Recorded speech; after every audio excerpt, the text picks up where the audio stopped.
Politics is spiritual.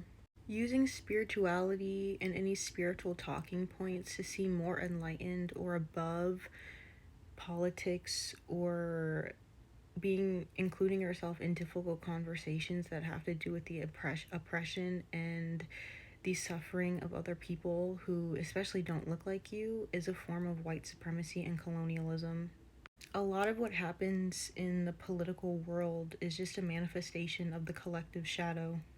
And when you are so determined to push away this thing that we have demonized as bad and low vibrational, is just a reflection of where you may be rejecting and pushing away your own internal shadow.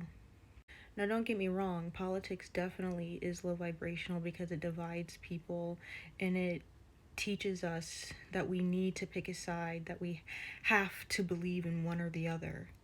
But both sides, left or right, they all uphold the same system. It's all an illusion. It all upholds the same system, which is capitalism.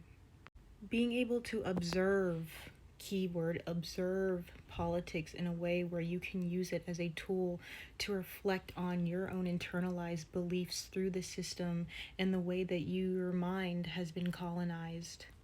And a lot of what is labeled as political isn't even actually political, because it has to do with the dehumanization of literal human beings who have heart and souls and passions and families just like you and me. And we can talk about how we can't control the things that are happening outside of us and how a lot of these things are out of our hands. And yes, that's true.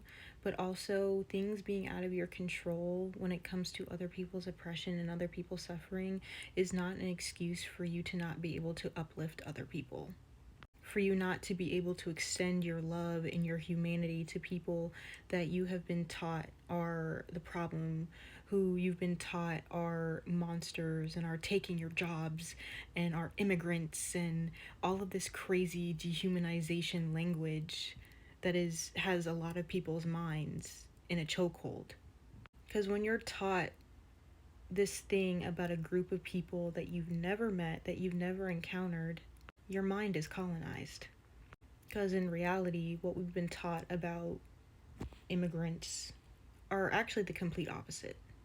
But pushing away politics to chase the light while trying to suppress the shadow, trying to live in your own little world and not claiming politics, trying to opt out of the real world as if the real world isn't impacting other people negatively, is not what we're truly meant to do. We share Mother Earth with other people. We're not here on this earth alone. Obviously we are here to love ourselves and to gain a sense of self and to know who we are and discover who we are and to know our worth and all of those great things that are very self-involved and self-centered. And I'm not saying to not do that. Self-care is very important. But we share earth with animals, with nature, with other people. And we're not here to just ignore and to be a bystander. We're here to love each other. We are one. We are one collective consciousness. We are here to love each other. We are here to uplift each other. But you can't uplift people when you are actively trying to ignore the oppression that is happening.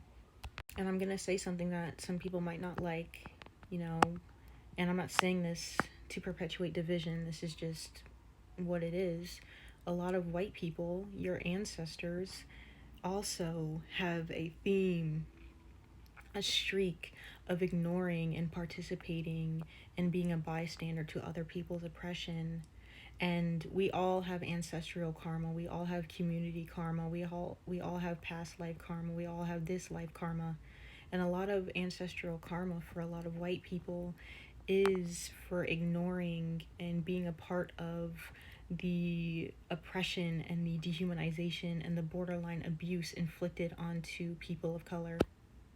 And is that the shadow that a lot of you guys are running away from? Is that why a lot of people don't want to face politics? Because it might point to some wounds, some guilt that come up from generations and generations from your ancestors? We all have something to learn from politics, and you're not going to be able to learn from it if you constantly demonize it. Politics is a lesson and a tool, like I said, that we can use to be able to see what politics is trying to reflect to us within our own shadow, within our own psyche, and our own beliefs that are completely out of alignment with our soul and our values and our morals.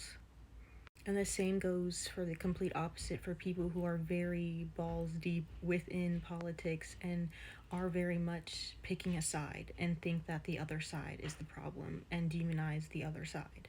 Opt out of the game. Stop allowing yourself to be a pawn in a game that is an illusion that you're never meant to win, that is a false win, that is just food for your ego. You can observe politics. You don't need to pick a side. Choose love. Choose unconditional love. Because that is one thing politics will not promote, which is unconditional love.